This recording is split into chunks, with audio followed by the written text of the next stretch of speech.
down to earth coverage for the last 15 days of December, 16 to 31st December. Now, here the first important thing is the variants of viruses. The more important topics would be the heavy rainfalls which have been witnessed, the potato crisis, and the air pollution issue. So, the next wave is being believed with Omicron as one of the major variants, and from the day it was identified, within 2 days it became the variant of concern from the variant under monitoring. The cases have been reported across all the continents at a very faster pace, and it has been moving much faster as compared to the Delta variant, reaching nearly 192 countries since it was discovered in May 2021. Later on, we have seen that in Africa, we have lots and lots of amounts that have been spent for identifying and detecting the variants. In US, four important things have been taken into consideration as of now, which is detecting the variant, how to slow the spread, how to slow the domestic spread, and protective interventions which can be done. So as when it comes to Delta variant, it was first detected in December, and it has started to come to its peak in the month of April around, and therefore we have seen that the transmissibility was high. The Delta transmissibility was 40 to 60% much higher as compared to Alpha. We have seen the cases of Omicron at a further higher transmissible rate. The cases have been reported from Mozambique, Lesotho, which is a landlocked country, Zimbabwe, Malawi. So, lockdown measures have been introduced in numerous nations across the borders. Now, World Health Assembly is trying to declare a global treaty to strengthen prevention of pandemic and the response system. There have been various articles which have been mentioned. So, Article 19 talks about the adaptation of the conventions on the matters of WHO competency. We have various meetings which have been held. Now, there are various initiatives specifically on tobacco control which came into effect in 2004, and the World Health Assembly of 2023 and 24 talks about more issues related to the public hearings for the same. Now, these are the timelines that we have seen for Alpha, Beta, Gamma, Delta, and Omicron variants, the number of mutations across the spike proteins, and the countries affected so far. So for the Omicron, by the time this class is actually visible to you, the countries affected have increased significantly. So this data is up to 3rd December. Now, the next important thing is what are the things ahead. So we need to identify at-risk nations, and international flights from those at-risk nations have been actively monitored and checked. The R0 value is regularly monitored, and it's believed that the R0 should be maintained. The insurance which was claimed during the time of the Delta wave, we have seen that of the 2.6 million private insurance claims, nearly zero point 0.2 million claims were rejected, which amounted to 1319 crore, which was a huge amount. The average cost of COVID treatment was somewhere around 1.1 lakhs in government, and in private it was around 3 lakhs. And we had seen that the average cost for treating all the symptoms of other diseases somewhere lies between 4,000 in government hospital to 30,000 in private hospital. So definitely this was a huge amount and a huge burden on an individual household. The next is the Pradhan Mantri Jan Arogya Yojana. In 2018 it was launched to promise as an annual insurance coverage of 5 lakh per family to the poorest 40%. It provides cushion of only 14% to the people hospitalized for COVID between the last 1 year, and only 0.52 million hospitalizations were paid under this scheme. However, this scheme claims more than 165 million beneficiaries. As per the Niti Aayog report, the health insurance of India's missing middle has nearly 70% of the country's population that should be protected by health insurance coverage in some way or the other. Some of the 30% or 400 million individuals do not have any financial protection for health.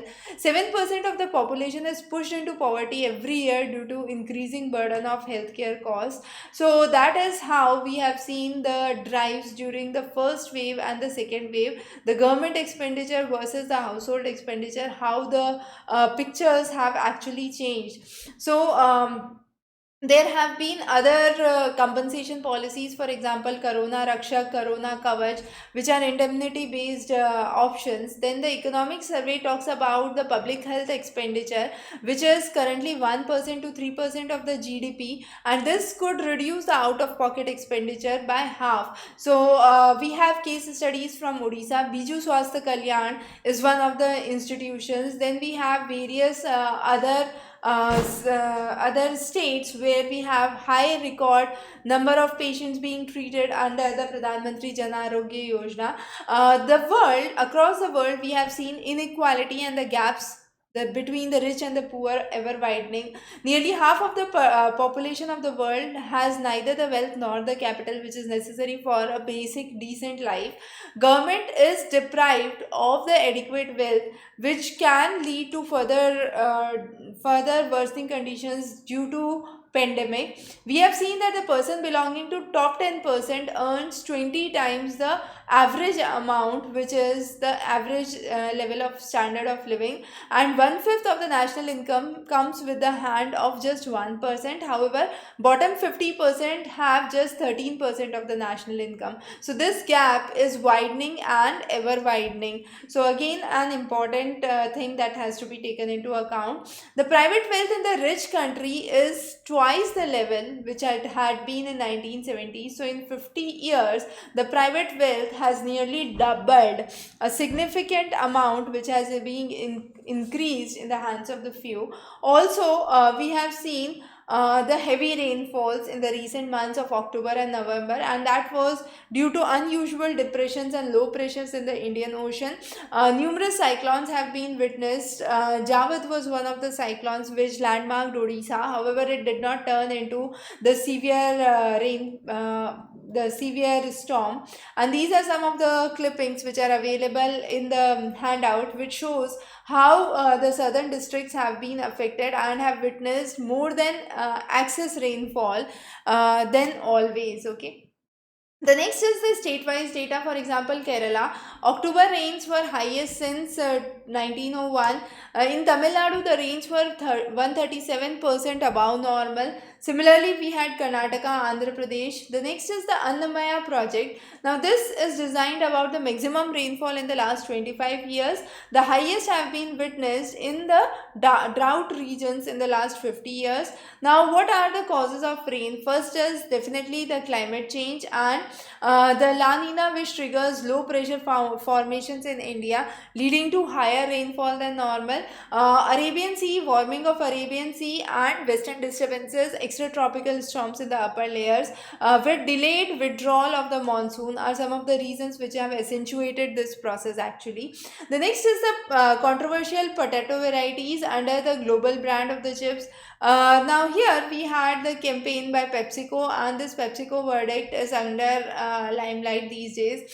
So again, a very important topic. We have seen that the Plant Protection Authority revoked the registration which was given to PepsiCo, the FL2027 potato variety, and this ended nearly 4 years after PepsiCo had measures against farmers in Gujarat. Okay, then we have the new varieties of plant that have been mentioned under the International Union for Protection of New Plant Varieties, also called as the UPOV Convention.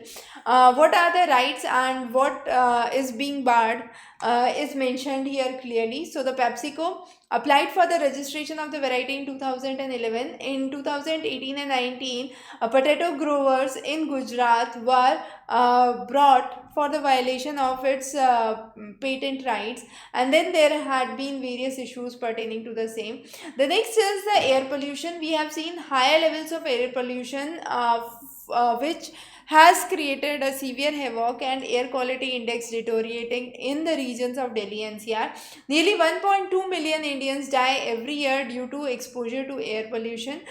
We have various members of parliament who talked about this issue, and there have been various efforts and mitigation plans which have been thought about. But crop residue since 2016 has been one of the major questions. Now here we have seen vehicle exhaust, crop residue burning.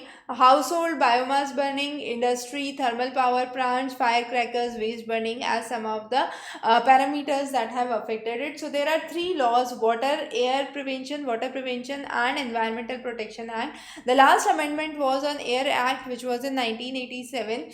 The center brought an ordinance in 2020 to set up a air quality management in Delhi NCR region. There have been big declarations for the same. Climate and the loss of food production have been witnessed. Every third person in the world does not have adequate food. In 46 years, the food prices have significantly increased, and in the last 11 months, the prices were nearly highest. There have been unfavorable weather conditions, due to which Russia, which is the largest exporter of the wheat, was not able to harvest properly and imposed heavy taxes on wheat export, which led to price hike. There has been issues of climate change. Extreme weather events have been affecting it. Disaster resilient crop patterns have also affected it. So climate change induced disasters have impacted the farmers, mainly for the losses pertaining to the income and reduced food availability. So those are some of the important issues which have been discussed. As we mentioned, this edition mainly focused on the variants across virus, the protocols under COVID which have been covered, the myths that were there, the wealth disparity and how this can be tackled, the issue of potato verdict under PepsiCo and government in Gujarat. Then we have the issue of air pollution which has been discussed. So those were some of the key topics that were part of this edition. We would be covering many interesting sessions on Down to Earth. Stay tuned. Wish you good luck.